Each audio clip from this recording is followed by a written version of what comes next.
I'm saying, the only thing into our history. Ancient Egyptians are what? They what? That's what I'm talking about. Tell me something about the mummy that I don't know. What you know about King Tut? You know about, you are brilliant. Y'all ready for the field trip?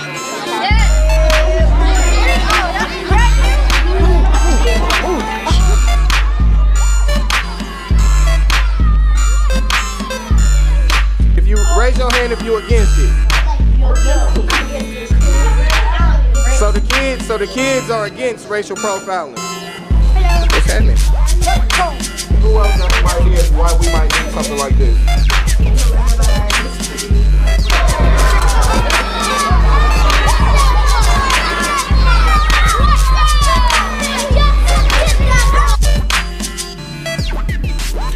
So we take 20 kids, summer program, Boys and Girls Club, 8 weeks, 1 hour each day. We expose them to African history. We do current events. I wanted to show that the lack of awareness in African history and general history correlates with the misconceptions of the present condition of our culture and various cultures. My name is Jeremy Patrick. I'm 14, and education right now isn't as good as it could be.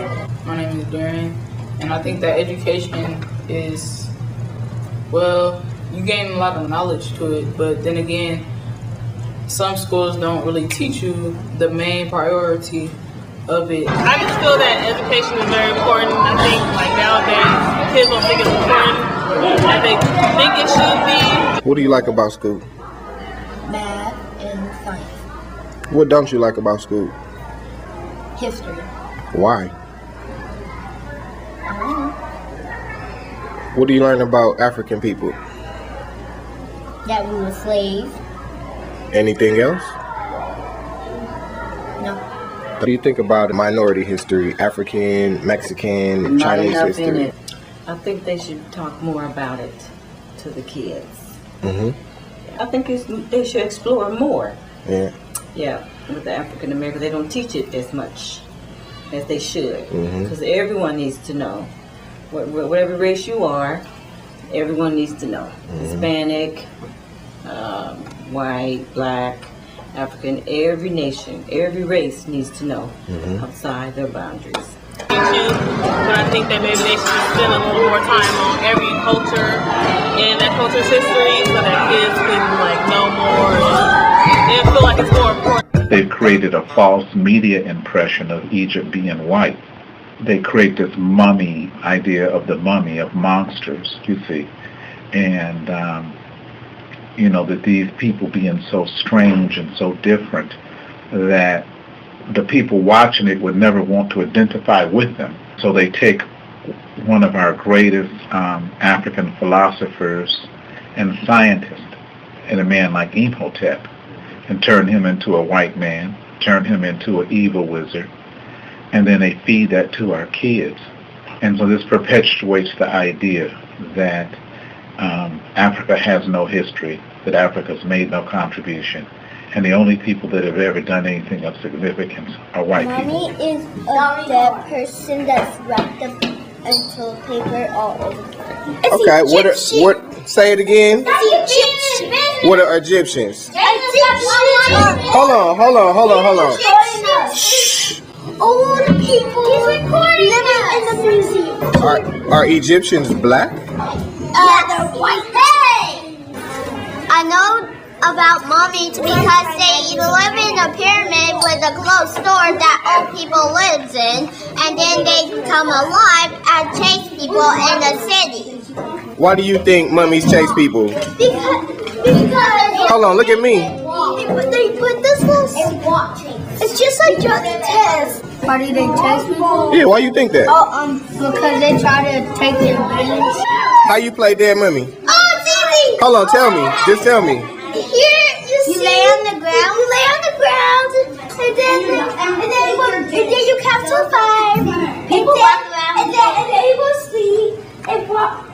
Okay, mummies wrap themselves up so they can get ready for the afterlife. You believe in heaven? Yeah. That's the afterlife.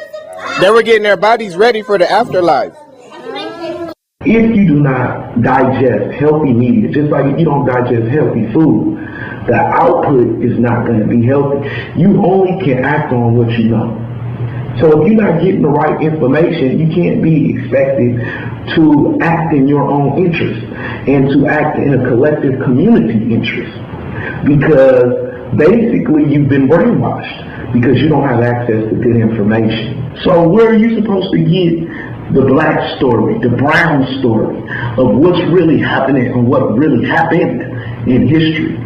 The only way you're going to get that is from us. If we have to create our own thing.